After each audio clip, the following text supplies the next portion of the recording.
noite, mais uma vez, bem-vindos a todos vós que aqui estáis, também àqueles que nos acompanham pela internet. Pois bem, vamos dar continuidade à nossa série de palestras, a estes estudos maravilhosos que nós podemos fazer da Palavra de Deus a partir do livro de Gênesis. Pois bem, sem mais delongas, nós vamos inclinar as nossas cabeças para orarmos ao Senhor.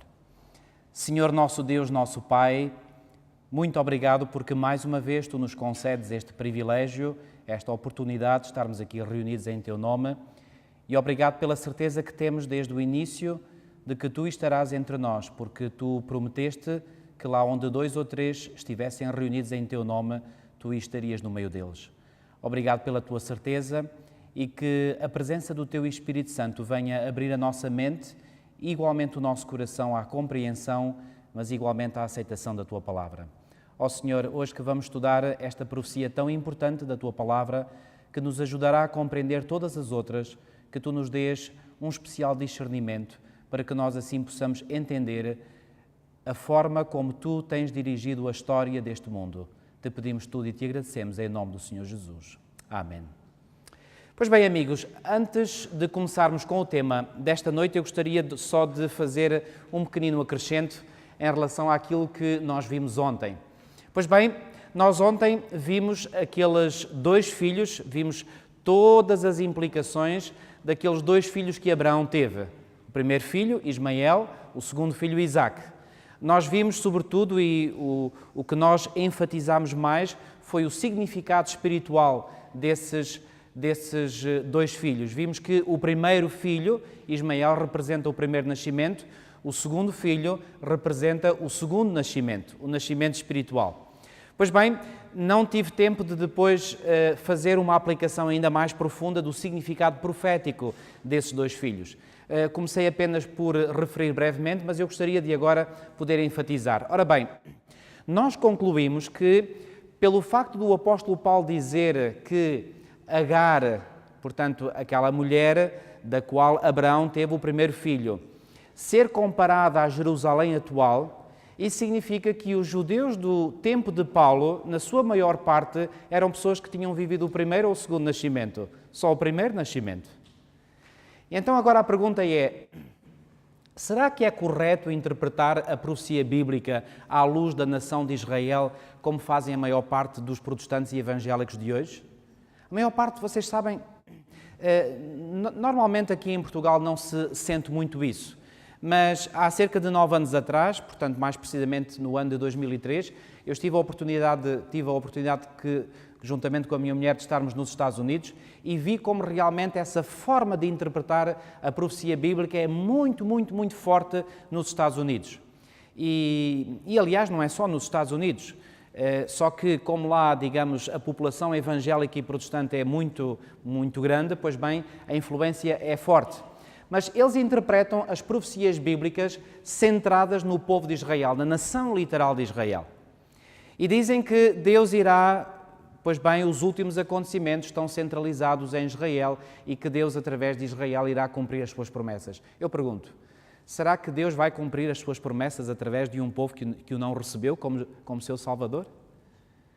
Será que Deus vai cumprir as suas promessas através daqueles que o apóstolo Paulo descreveu como sendo realmente, simbolicamente falando, filhos de Agar, descendentes de Ismael?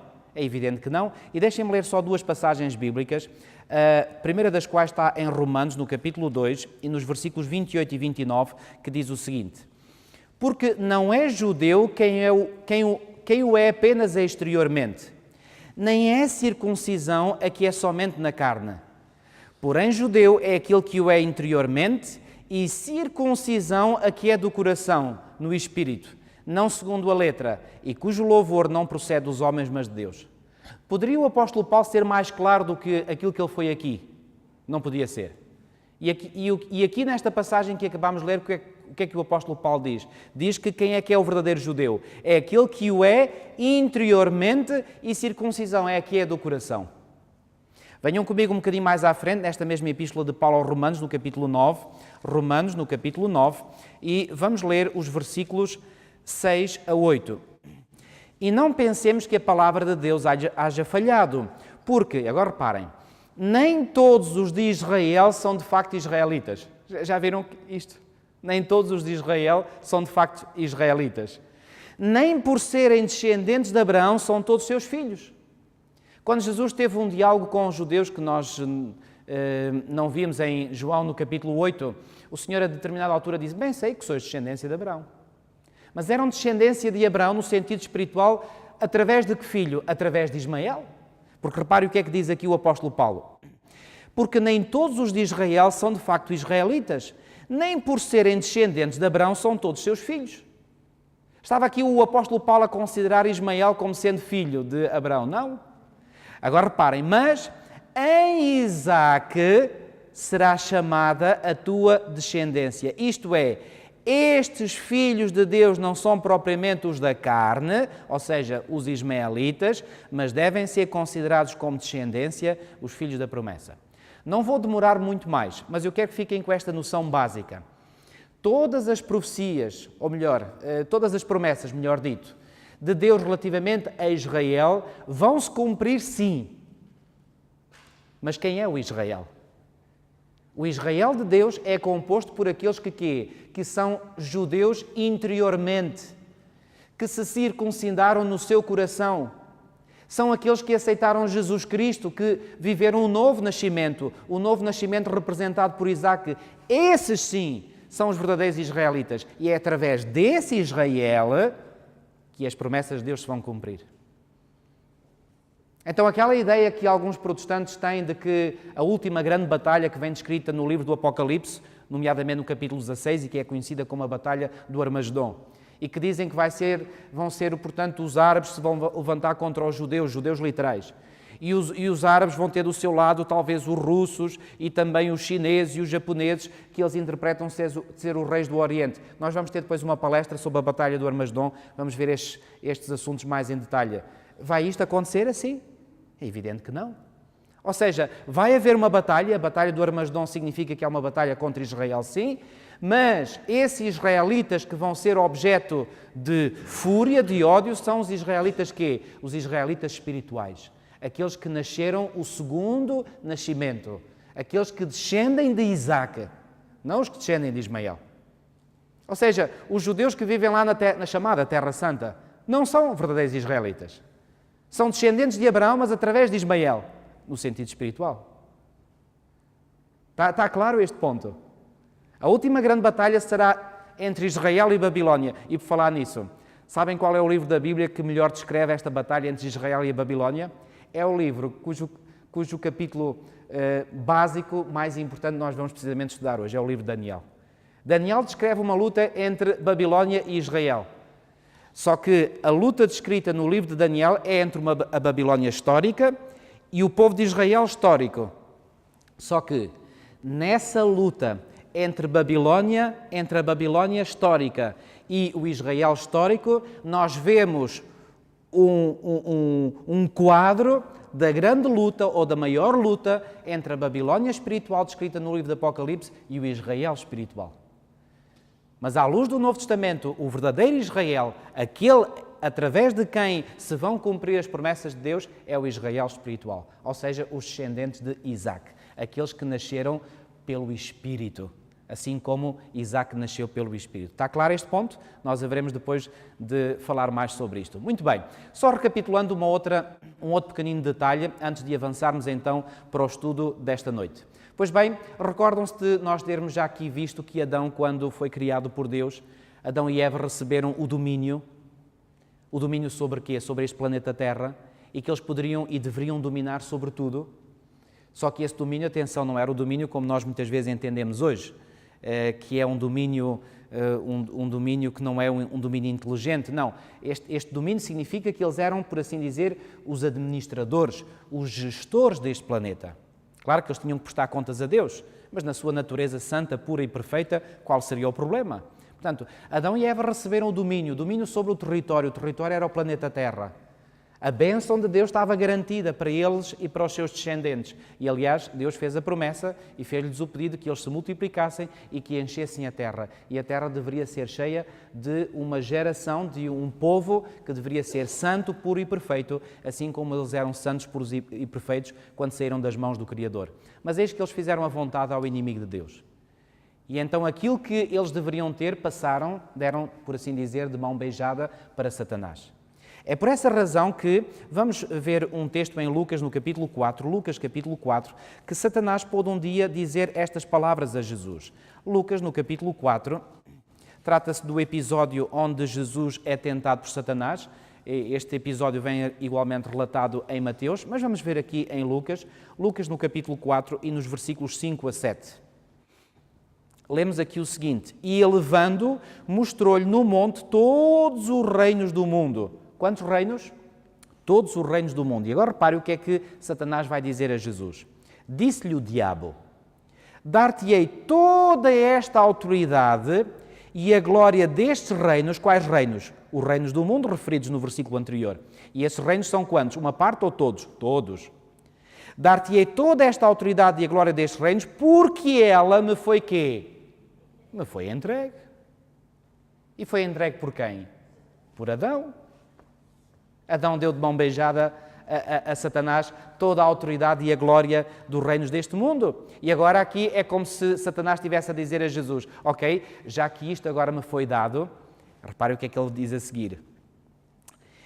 Porque ela me foi entregue e a dou a quem eu quiser. Deram-me a mim, eu agora sou legítimo proprietário desta terra, de todos os seus reinos, da sua glória, e agora eu dou a quem quero. Então, através desta sugestão, o que é que ele estava a dizer a Jesus? Se quiseres receber isto de volta, tens que fazer o que eu quero. Mas se Jesus fizesse o que Satanás queria, não estaria Jesus a cair em pecado? Não estaria Jesus a fazer o mesmo que fez o primeiro Adão? Mas se Jesus fizesse aquilo que fez o primeiro Adão, em que condição é que Jesus ficaria? Numa condição pecaminosa. E aí o próprio Jesus necessitaria de quê? De um Salvador. Fez Jesus a vontade ao diabo? Bom, não fez, infelizmente, para nós. Pois bem, e no versículo 7 ainda, repare o que é que ele pede a Jesus. Ele não tem papas na língua, diz assim: Portanto, se prostrado me adorares, toda será tua. O que é que ele pede a Jesus? Que Jesus o adore. O Criador a adorar a criatura. Satanás, já vimos aqui numa palestra anterior, foi criado. Porque há um texto em Ezequiel 28 que diz: Perfeito eras nos teus caminhos, desde o dia em que foste criado. Criado por quem? Criado por Jesus Cristo? Por Deus? Então o Criador a adorar a criatura, em vez de ser a criatura a adorar o Criador? Isto é incrível. Mas foi isso que Satanás sugeriu a Jesus. E sugeriu porquê? Porque toda a autoridade destes reis me foi dada. Ele estava todo vangloriado de que estava com essa autoridade, e estava mesmo. Mas e iria deixar de estar. Venham ver comigo João capítulo 12. João capítulo 12. Muito importante este texto. João capítulo 12. Amigos, toda a história bíblica tem que ser compreendida à luz deste grande conflito. Deste grande conflito que foi anunciado pela primeira vez lá em Gênesis 3,15, ou seja, no Jardim do Éden. João no capítulo 12, e vamos ler os versículos 30 a 33. Lemos assim: Então explicou Jesus: Não foi por mim que veio esta voz, e sim por vossa causa. Versículo 31. Chegou o momento de ser julgado este mundo, e agora o seu príncipe... Quem era o príncipe deste mundo? Satanás? Será expulso. Porquê que Satanás era o príncipe deste mundo? Porque usurpou o domínio que pertencia ao príncipe inicial. Quem era o príncipe inicial? Era Adão. Então Satanás usurpou, e digo bem usurpou. Sabe o que é que a palavra usurpar quer dizer? É tirar de forma que não é correta, que não é legítima. Ele enganou os nossos primeiros pais e, através do engano, usurpou assim a autoridade e o domínio que Deus tinha dado a Adão e Eva. Então ele tornou-se o príncipe deste mundo, é verdade, mas por usurpação. E agora Jesus diz aqui: agora o seu príncipe será expulso. E eu, quando for levantado da terra, atrairei todos a mim mesmo. Isto dizia, significando de que género de morte estava para morrer. Vamos ver este texto à luz de Apocalipse 12. Vamos ao último livro da Bíblia, Apocalipse 12. E não se esqueçam destas palavras de Jesus, onde ele disse: agora será expulso o príncipe deste mundo. Em Apocalipse, no capítulo 12,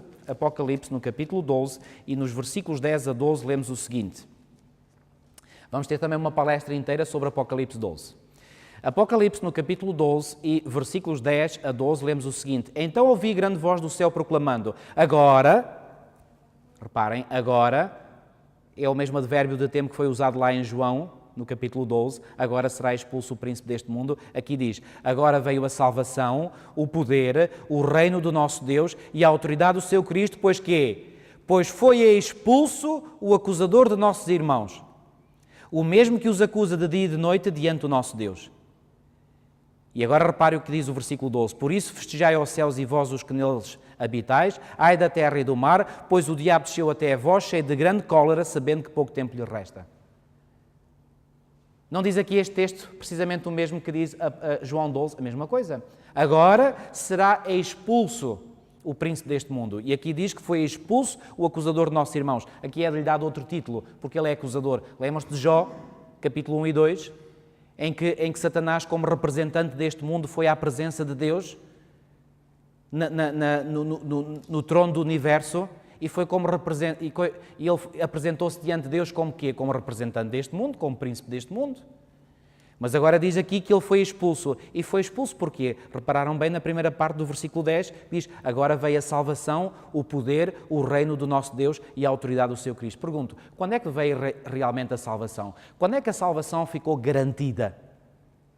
Quando Jesus estava na cruz e disse, está consumado. Está consumado o quê? Está consumado o plano de resgate da humanidade. E nesse momento, amigos, fiquem com esta ideia na mente, porque isto é importantíssimo. No momento em que Jesus estava na cruz e exclamou, está consumado, nesse momento, pois bem, Jesus abriu de par em par as portas do resgate para a humanidade e naquele momento, devido ao sacrifício de Jesus na cruz, Satanás foi expulso. O que é que Satanás perdeu nesse momento? Duas coisas. Perdeu o acesso ao céu, que ele tinha até esse momento, e a partir desse momento deixou de ser o príncipe deste mundo. Quem é que passou a ser o príncipe deste mundo a partir de agora? O segundo Adão, ou seja, Jesus Cristo. E Jesus Cristo agora vai dar outra vez o domínio, o território, a nova terra, a bênção e uma multidão de uma raça dos redimidos, apresentada em Apocalipse 7, vai dar a quem? Vai dar a todos aqueles que o aceitam como seu Salvador e Senhor. Está claro este assunto.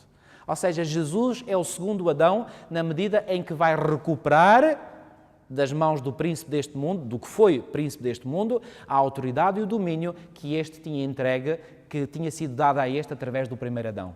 O segundo Adão recupera aquilo que o primeiro Adão perdeu.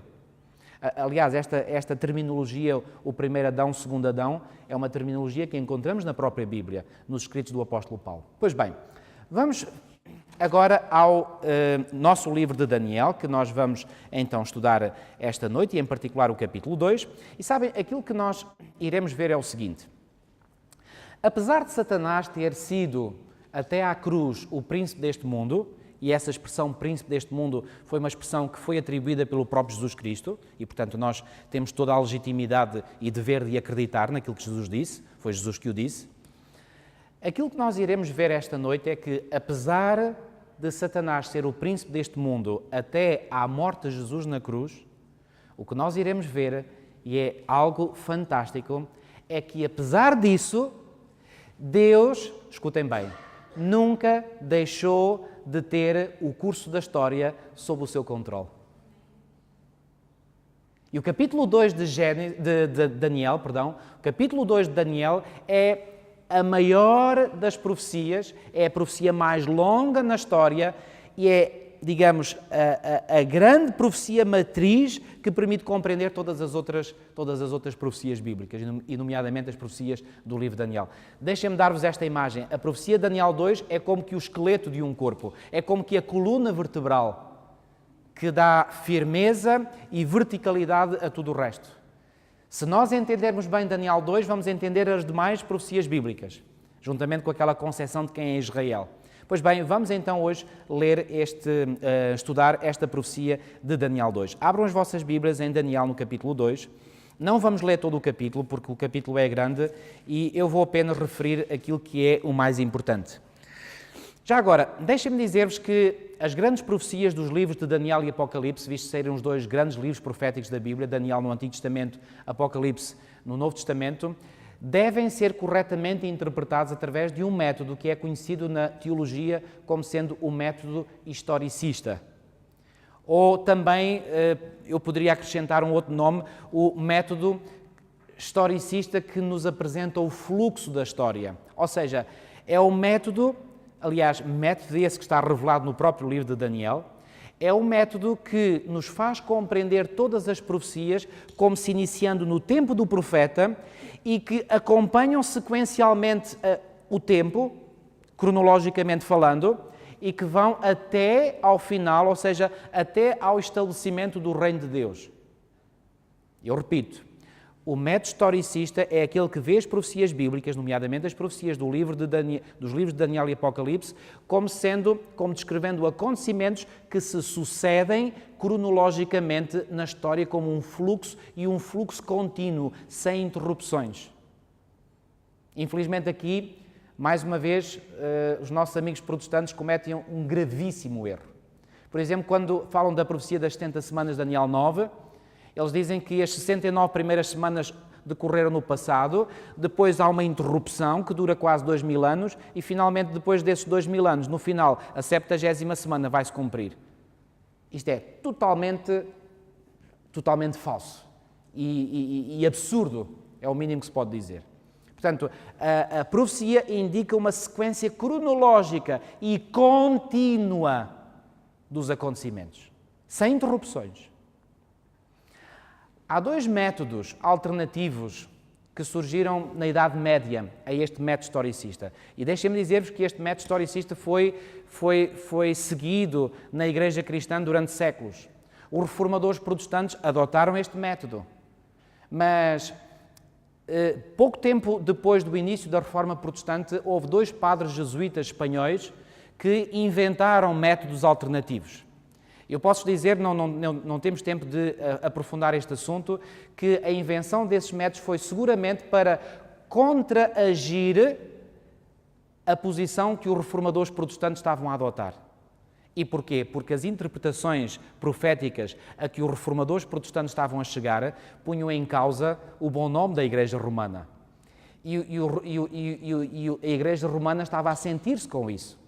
E então tenta encontrar algo que vá substituir a interpretação que, pois bem, os protestantes estavam a fazer. E deixem-me muito rapidamente mencionar estes dois métodos. Um é o chamado método preterista. Porquê que se chama preterismo ou preterismo? Porque refere-se ao passado, ou seja, é um método que diz que, pois bem, os acontecimentos escritos nos livros de Daniel e Apocalipse referem-se essencialmente ao tempo do profeta, ao tempo em que foram escritos. Assim, Daniel, portanto, escreveu algo que tem a ver com o seu tempo. João, ao escrever o livro do Apocalipse, escreveu assuntos que têm a ver apenas e só com o seu tempo. Preterismo vem de pretérito. Nós aprendemos todos na escola primária que o pretérito passado é o tempo passado. Portanto, preterismo significa, portanto, que está tudo do passado.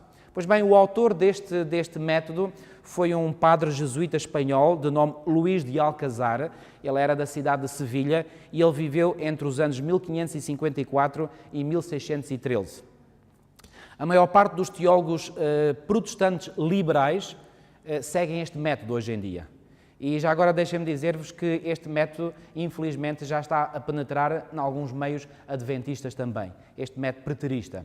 Pois bem, depois um outro padre jesuíta espanhol de nome Francisco Ribera, que era da cidade de Salamanca e que viveu entre os anos 1537 e 1591, inventou um outro método conhecido como o futurismo, ou a interpretação futurista. Como o próprio nome indica, portanto, coloca a maior parte dos acontecimentos escritos nos livros proféticos no futuro.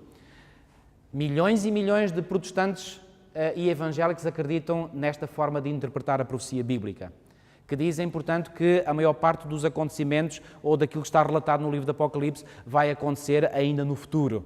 Portanto, a maior parte aconteceu no futuro. Pois bem, nenhum destes métodos é válido à luz da própria profecia. Ou seja, quando nós de uma forma correta, aplicamos estes métodos, pois bem, as interpretações que surgem são incoerentes com a própria mensagem bíblica. Pois bem, vamos ao livro de Daniel, então, capítulo 2, e vamos começar com o versículo 29. Daniel, capítulo 2 e versículo 29. E eu vou começar por aqui e já irão compreender porquê. Daniel apresenta-se diante do rei Nabucodonosor para lhe dar a explicação de uma visão que ele tinha tido e diz-lhe assim: estando tu, ó rei, no teu leito, surgiram-te pensamentos a respeito do que há de ser depois disto. Depois disto o quê? Depois do que está a acontecer no tempo presente.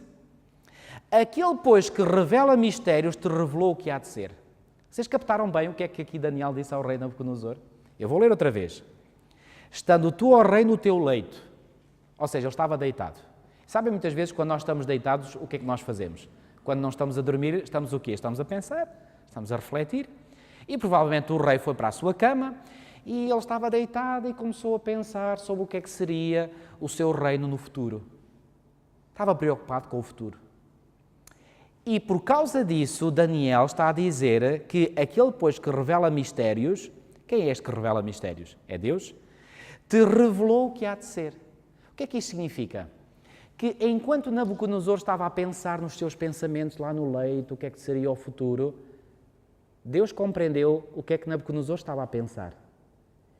E agora, vendo a preocupação e a ansiedade de Nabucodonosor, vai querer revelar algo do futuro para satisfazer essa curiosidade e essa inquietação do rei.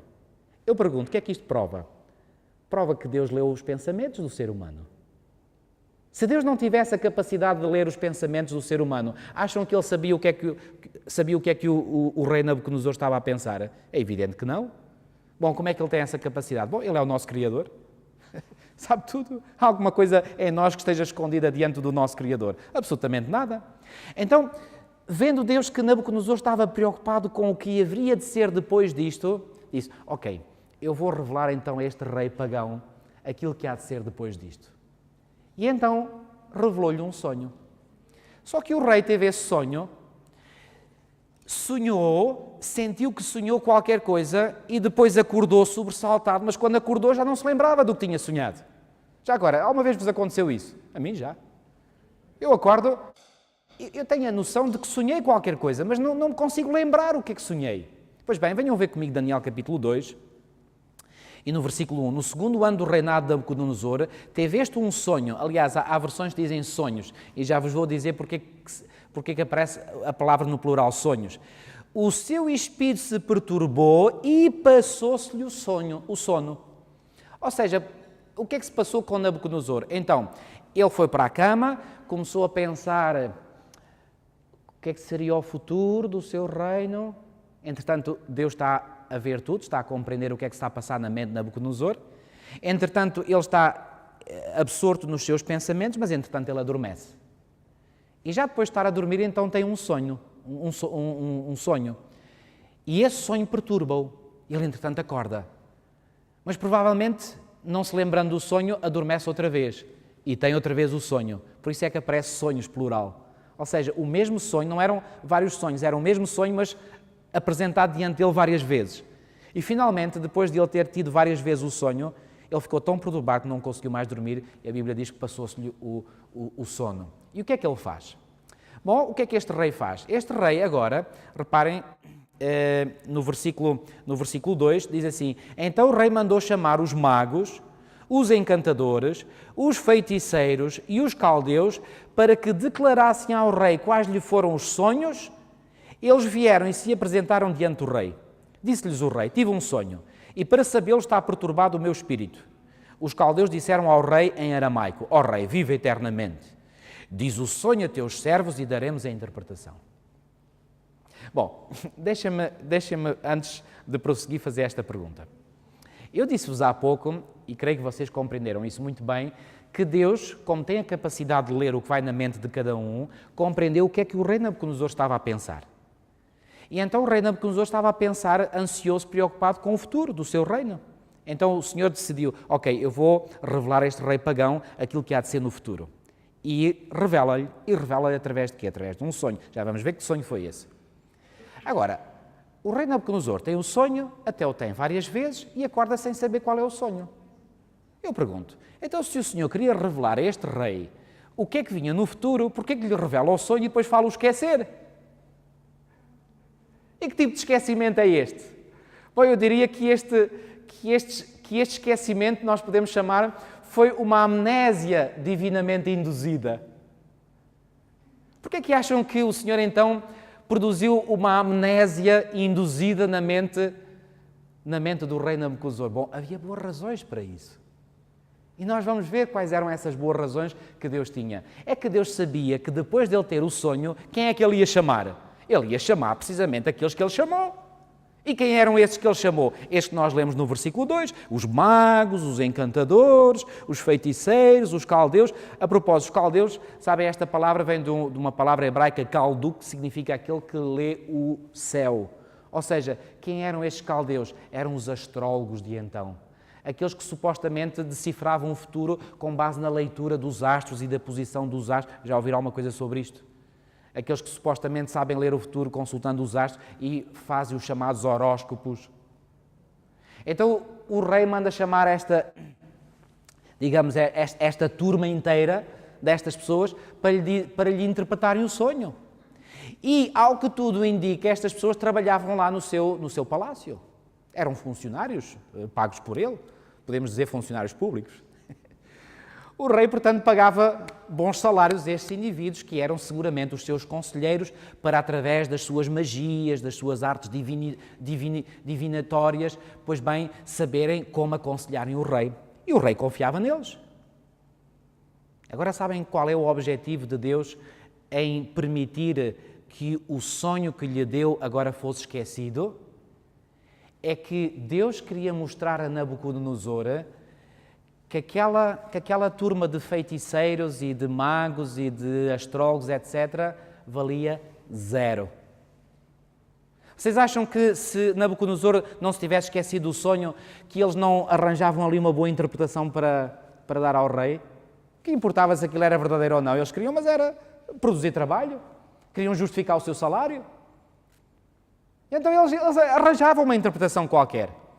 Mas Deus queria mostrar a Nabucodonosor, em primeiro lugar, antes de lhe revelar o que é que o sonho tinha para lhe dizer, que aquela gente toda era ineficaz, totalmente ineficaz, e que a religião de Babilónia valia zero.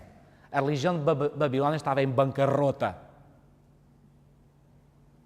Então reparem o que é que eles vão dizer. Versículo 3. Disse-lhes o rei, tive um sonho e para sabê-lo está perturbado o meu espírito. Os caldeus disseram ao rei, já lemos isto, e diz o sonho a teus servos e daremos a interpretação. Claro que sim, eles dariam imediatamente a interpretação. Isso não duvido nada. Versículo 5. Respondeu o rei e disse aos caldeus, uma coisa é certa, se não me fizerdes saber o sonho e a sua interpretação, sereis despedaçados e as vossas casas serão feitas monturo. Mas se me declarardes o sonho e a interpretação, recebereis de mim dádivas, prémios e grandes honras, porquanto declarai-me o sonho e a sua interpretação. Ou seja, chegou o momento de o rei fazer a prova dos 9 com estes indivíduos. Porque eles já o tinham aconselhado muitas vezes e ele tinha confiado neles, mas agora o rei, se ele se tivesse lembrado do sonho, ele o ia dito. Não tenho dúvidas, mas é que ele não se lembrava. E vocês dizem, então, mas não é pedir demais também a estes homens que agora descobrissem o sonho que o rei tinha tido? Como é que alguém pode descobrir o sonho que uma outra pessoa teve? Bom, mas não se esqueçam, é que eles clamavam ter poderes especiais que o comum dos mortais não tem. E agora o rei queria pôr à prova se realmente os poderes que eles clamavam ter eram válidos ou não, se a sua palavra era verdadeira ou não. O que é que veio a revelar-se? Que afinal eram uma cambada de quê? De aldrabões? E o rei começa a perceber isso e diz, olha, uma coisa é certa, se vós não me revelardes o sonho e a interpretação, sereis todos despedaçados. Porquê? Porque ele ficou furioso. Anda aqui a pagar a estes imbecis, afinal para não estarem a fazer nada. Afinal estão aqui a chupar-me o dinheiro, os salários públicos e não produzem nada de jeito, eu vou dar cabo de vocês todos. Ele ficou furioso, mesmo a sério. Bom, entretanto, nesta história, não se esqueçam que no capítulo 1 de Daniel, Daniel e os seus companheiros, 3 companheiros, tinham sido trazidos exilados de Judá para a Babilónia e tinham lá chegado, tinham sido admitidos na Universidade de Babilónia, tinham feito um bacharelato, uma licenciatura, enfim, segundo os moldes de hoje, durante 3 anos na Universidade de Babilónia e no final apresentaram-se para fazer uma prova oral mesmo diante do rei Nabucodonosor e foram aprovados, e aprovados com distinção. E o rei chegou mesmo a dizer que os achou 10 vezes mais dotos, mais sábios, que os restantes de Babilónia. Ou seja, Daniel e os seus 3 companheiros estavam na categoria dos sábios. Bom, a pergunta é, então se Daniel e os seus 3 companheiros estavam na categoria dos sábios, porquê quando o rei Nabucodonosor chamou os sábios para lhe interpretar o sonho, não estavam lá Daniel e os seus 3 companheiros? Se o rei até tinha ele próprio dito que os tinha achado 10 vezes mais sábios que os outros. Bom, certamente que aqui funcionou um sentimento nacionalista na parte do rei. É que os outros eram sábios sim, mas eram estrangeiros. E o rei pensou assim, bom, se calhar não são de muita confiança, além disso ainda são novatos, eu vou confiar nos meus conselheiros de longa data, babilónios. Pois bem, eles percebem muito melhor, mais do que isto. Eu estou a realçar este facto porque quando o rei fez depois o decreto de morte, querem ver? Deixem-me ler o versículo 8 e 9. Tornou o rei e disse, bem percebo que quereis ganhar tempo.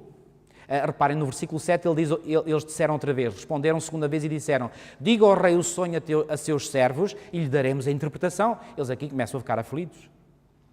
E agora o rei diz assim, versículo 8, tornou o rei e disse, bem percebo que quereis ganhar tempo, porque vedes que o que eu disse está resolvido.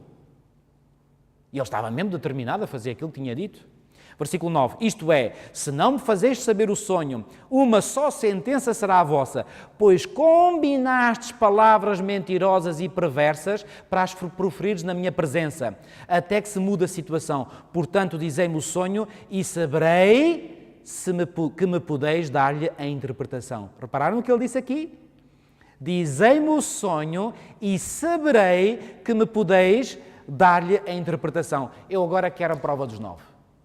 Se vocês são realmente sábios, como sempre clamaram ser, e se vocês têm poderes especiais que o comum dos mortais não tem, então se vocês forem capazes de me dizer que sonho é que eu tive, porque eu não consigo revelar-lhe porque não me lembro, se vocês me souberem revelar que sonho é que eu tive, então isso para mim será a prova de que vós estareis perfeitamente habilitados a dar a interpretação desse sonho que eu tive.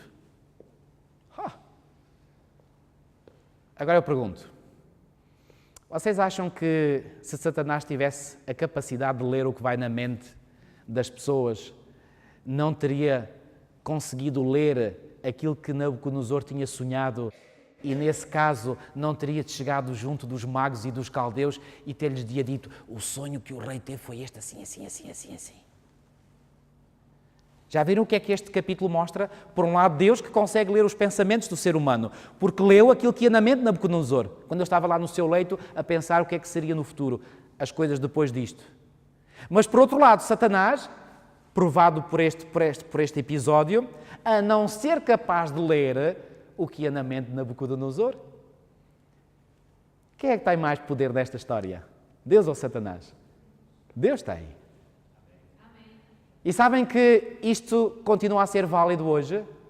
Ou seja, Deus tem a capacidade de ler o que vai nos nossos pensamentos, mas o diabo não consegue ler o que vai na nossa mente? Amém por isso? Amém. E agora, Satanás vê que, pois bem, está desmascarado. Que aqueles indivíduos que ele tinha manipulado a seu belo prazer durante muito tempo estão completamente desmascarados. Era esse o objetivo de Deus. Em ter feito com que aquele sonho que tinha dado a Nabucodonosor, depois este esquecesse completamente dele. Qual era então o objetivo de Deus? Era desmascarar a religião falsa de Babilónia. E nomeadamente dos seus líderes, enfim, dos seus atores, desmascarando totalmente a pretensa capacidade e os pretensos poderes que eles tinham. Eles tinham poderes que recebiam do príncipe do mal, só que esses poderes eram limitados. E agora reparem numa coisa. Aquilo que esta história mostra é Deus a trabalhar por um lado e Satanás a trabalhar pelo outro. E quando Satanás se apercebe que está desmascarado e que os seus agentes estão desmascarados porque não conseguem fazer aquilo que o rei lhes pede, ele agora pensa assim, ok, já que eu não consigo, já que eu fui desmascarado nesta, eu vou tentar uma segunda chance. E sabem qual era a segunda chance? Ele pensou assim, vou aproveitar-me disto mesmo para ver se acabo com Daniel e os seus 3 companheiros. E porquê que vocês acham que ele queria acabar com Daniel e os seus 3 companheiros? É que no capítulo 1 está descrito que quando Daniel e os seus 3 companheiros chegaram a Babilónia, eles foram o quê? Eles foram firmes na sua decisão, não se quiseram contaminar com as iguarias do rei, com o seu vinho, ou seja, eles quiseram preservar os princípios da sua dieta alimentar. E quando Satanás viu isso, pensou assim, estes indivíduos vão me dar problemas. E então agora estava aqui uma oportunidade de ouro para ele se poder desembaraçar destes 4 que lhe iriam certamente causar problemas. E então ele pensou, já que o rei quer matar os sábios de Babilónia, ok, já que Daniel e os seus 3 companheiros foram elevados à categoria de sábios, ótimo, vou metê-los no mesmo saco e vão ser destruídos igualmente. E é por essa razão que o rei manda o seu carrasco, digamos assim, ir buscar também Daniel e os seus 3 companheiros, se bem que estes não se tivessem apresentado na presença do rei. Mas quem é que estava por detrás de desejar a morte de Daniel e os seus 3 companheiros? Há dúvidas? Amigos, conseguem então aqui perceber mais uma vez que os acontecimentos que têm lugar na história são apenas a manifestação visível e exterior de acontecimentos que têm lugar no mundo invisível? E está claro diante de vós? Claríssimo como água. Reparem no que diz o versículo 13. Versículo 12 primeiro. Então o rei muito se irou e enfureceu, e ordenou que matassem a todos os sábios de Babilónia. Saiu o decreto segundo o qual deviam ser mortos os sábios, e buscaram a Daniel e aos seus companheiros para que fossem mortos. Cá está. Daniel e os seus companheiros não tinham culpa nenhuma. Quer dizer, se eles tivessem apresentado, e não tivessem dado nenhuma resposta, aí havia razões, entre aspas, para serem mortos também, mas eles nem sequer se apresentaram. Quem é que estava por detrás disto? Não há dúvidas. Satanás estava por detrás disto, querendo a morte de Daniel e dos seus 3 companheiros, porque ele sabia muito bem que estes 4 iam dar problemas. E agora, Deus está no controle das coisas. Sabem, deixem-me dar-vos esta imagem. Conhecem o jogo do xadrez? Eu tive a oportunidade, quando era adolescente e jovem, de jogar algumas vezes. Nunca fui grande fã, mas sabem que o jogo de xadrez é sobretudo um jogo de inteligência. É um jogo em que se passam às vezes minutos e minutos e às vezes até horas pensando nas jogadas. Sabem, se nós pudermos comparar este grande conflito entre Cristo e Satanás a 2 jogadores de xadrez, podemos dizer que Satanás é um jogador que tenta perceber quais são as jogadas que Deus vai fazer, mas Deus, por sua vez, já sabe quais são as jogadas que o diabo vai fazer. E quem é que está em vantagem então no jogo? Deus está em vantagem. Amém. Aleluia por isso. Pois bem, então Deus, estando no controle deste jogo, sabia quais eram os planos de Satanás e então agora vai preparar as coisas para que os seus servos saíssem a melhor. E agora reparem, este decreto de morte, reparem na ironia disto, este decreto de morte que o rei Nabucodonosor manda fazer para com este decreto de morte matar todos os sábios, reparem, acham que Satanás estava preocupado em que os sábios de Babilónia morressem?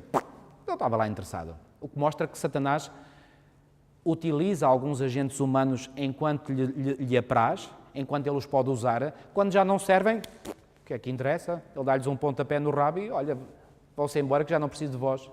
É assim que Satanás lida com os seus súbditos. Mas não é assim que Deus lida com os seus súbditos. Deus tem amor para com os seus servos, Deus tem amor para com as suas criaturas. Satanás não. Portanto, Satanás não estava interessado em que os sábios de Babilónia morressem, ele estava interessado em que Daniel e os seus 3 companheiros morressem, porque esses eram os grandes agentes problemáticos. E então agora há este decreto de morte.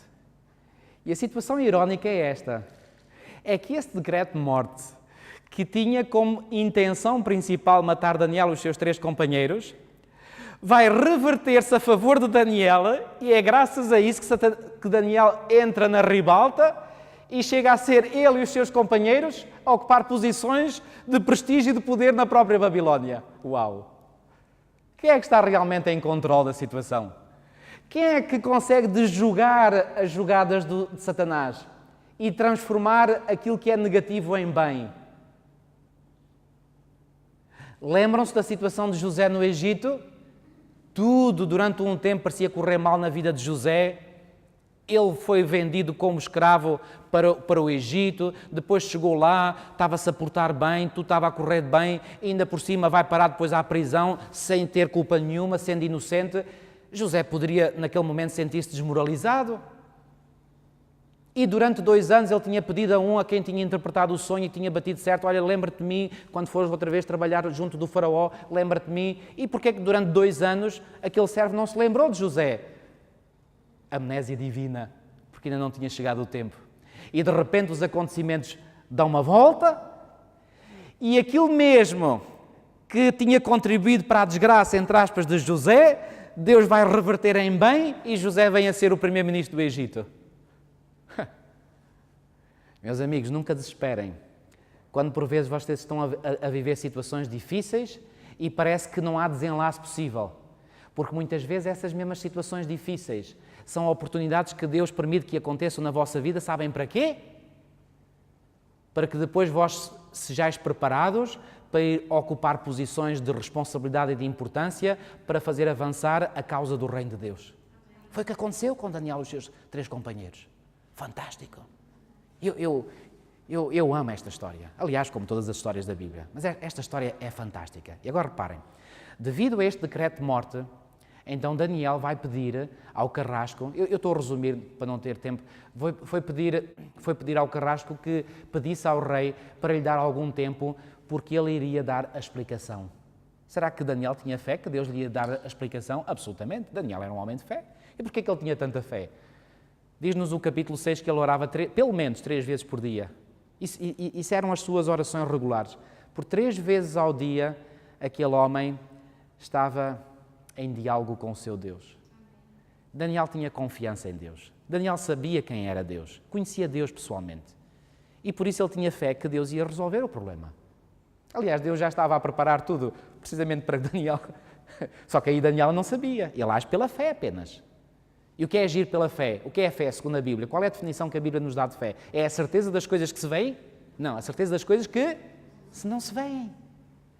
Daniel ainda não estava a ver o que é que iria ser o fim desta história. Claro, Deus sabia todas as coisas, Deus estava a dirigir, mas Daniel pela fé então confia e chega a casa, reúne-se com os seus 3 amigos e diz assim: amigos, há este problema assim assim.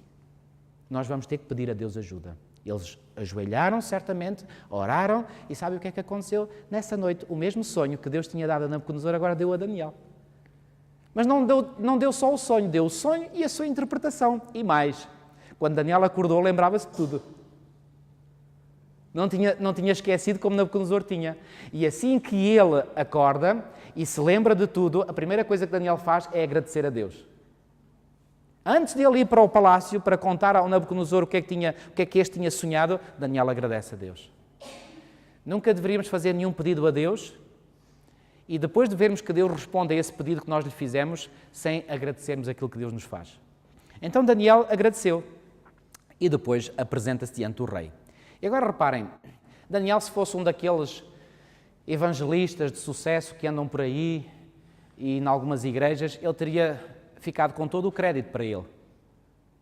Mas não é isso que Daniel vai fazer. Ele apresenta-se diante de Nabucodonosor e diz-lhe assim: venham ver comigo, versículo 27. Respondeu Daniel na presença do rei e disse: o mistério que o rei exige, nem encantadores, nem magos, nem astrólogos o podem revelar ao rei, mas há um Deus no céu, o qual revela mistérios, pois fez saber ao rei o que há de ser, ao rei Nabucodonosor, o que há de ser nos últimos dias. O teu sonho e as visões da tua cabeça, quando estavas no teu leito, são estas. E a partir do versículo 31, nós temos então a descrição do sonho. E vamos ler. Tu, ó rei, estavas vendo, e eis aqui uma grande estátua. Esta, que era imensa e de extraordinário esplendor, estava em pé diante de ti, e a sua aparência era terrível. A cabeça era de fino ouro, o peito e os braços de prata, o ventre e os quadris de bronze, as pernas de ferro e os pés em parte de ferro, em parte de barro. Quando estavas olhando, uma pedra foi cortada sem auxílio de mãos, feriu a estátua nos pés de ferro e de barro e os esmiuçou. Então foi juntamente esmiuçado o ferro, o barro, o bronze, a prata e o ouro, os quais se fizeram como a palha das eiras no estio, e o vento os levou, e deles não se viram mais vestígios. Mas a pedra que feriu a estátua se tornou em grande montanha, que encheu toda a terra. Este é o sonho e também a sua interpretação, diremos ao rei.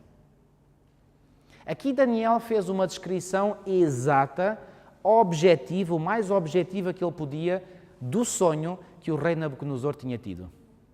Eu pergunto-vos, vocês acham que neste momento, no momento em que Nabucodonosor estava a ouvir este relato do sonho proferido por Daniel, como é que acham que foi a reação de Nabucodonosor? Ele começou a ouvir Daniel a falar: eis tu viste uma grande estátua, a estátua era assim, cabeça de ouro, o peito e os braços de prata. E Nabucodonosor deve ter começado a ficar com os olhos em Daniel. Pois é, foi isso mesmo. E quando Daniel chegou ao fim, foi isso mesmo que eu sonhei. E eu pergunto-vos, depois de Nabucodonosor ter compreendido que aquele tinha sido realmente o sonho que ele tinha tido, vocês acham que ele agora considerava que Daniel seria capaz de dar a interpretação do sonho? Se foi capaz de revelar aquilo que os outros não tinham, acham que Nabucodonosor agora considerava Daniel como sendo capaz de dar a interpretação? Absolutamente. E agora, os ouvidos e a mente de Nabucodonosor estão completamente abertos. E Daniel prepara-se para dar a interpretação. E agora reparem. Vou ler mais uma vez o versículo 36. Este é o sonho e também em sua interpretação diremos ao rei: Tu, ó rei, rei de reis, a quem o Deus do céu conferiu o reino, o poder, a força e a glória? Quem é que dá o reino, o poder, a força e a glória aos reis deste mundo? Aos presidentes, aos primeiros ministros, quem é que dá? Deus dá. Lembra-se uma vez Jesus estava na presença de Pilatos, sabem quem era Pilatos? Era o governador romano na província da Palestina. E Pilatos disse para ele, porque Jesus não, estava calado, não respondia nada, ele disse: tu não sabes que eu tenho o poder para te mandar matar ou para te livrar da morte? E o Senhor apenas lhe disse: nenhum poder terias se do céu não tivesse sido dado. Jesus também lhe deu logo, fez logo lembrar uma realidade. Aqui Daniel está a dizer o mesmo. Este rei tem o poder e o reino e a força e tudo porque Deus lhe deu isso. Versículo 38, a cujas mãos foram entregues os filhos dos homens onde quer que eles habitem e os animais do campo e as aves do céu, para que dominasse sobre todos eles. Tu és a cabeça de quê? A cabeça de ouro. O que é que aqui Daniel disse?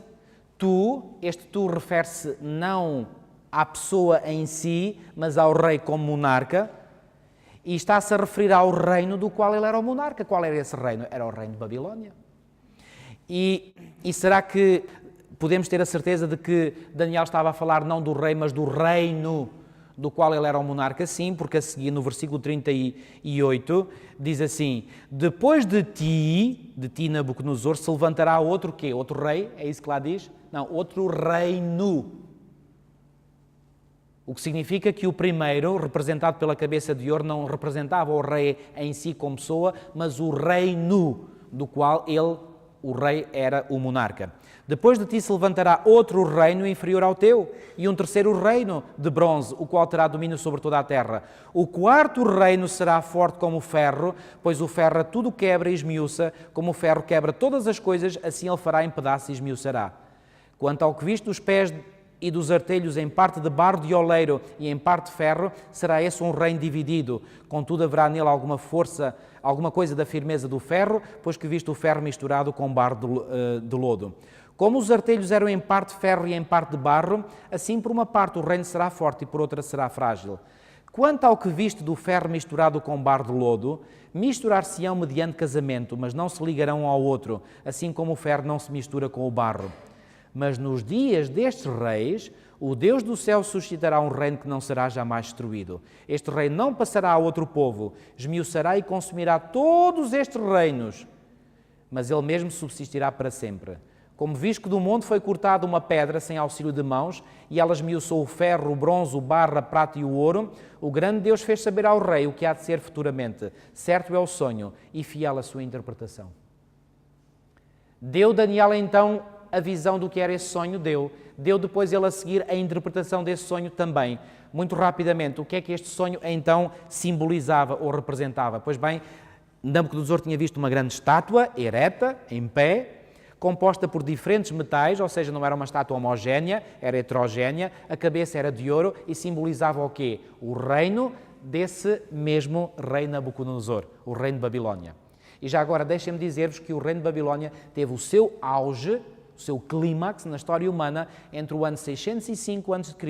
e o ano 539 a.C. No ano 539, então, esse reino, ou esse império, o Império Babilónico, caiu e foi sucedido por um segundo. E como é que se chamava esse segundo reino? Pois bem, a história nos diz que o reino que sucedeu ao reino babilónico foi o reino da Medo-Pérsia. Mas não precisamos da história, porque o próprio livro de Daniel, no final do capítulo 5, diz que o rei babilónio caiu e foi substituído por Dario Medo. E diz que o reino passou aos Medes e aos Persas.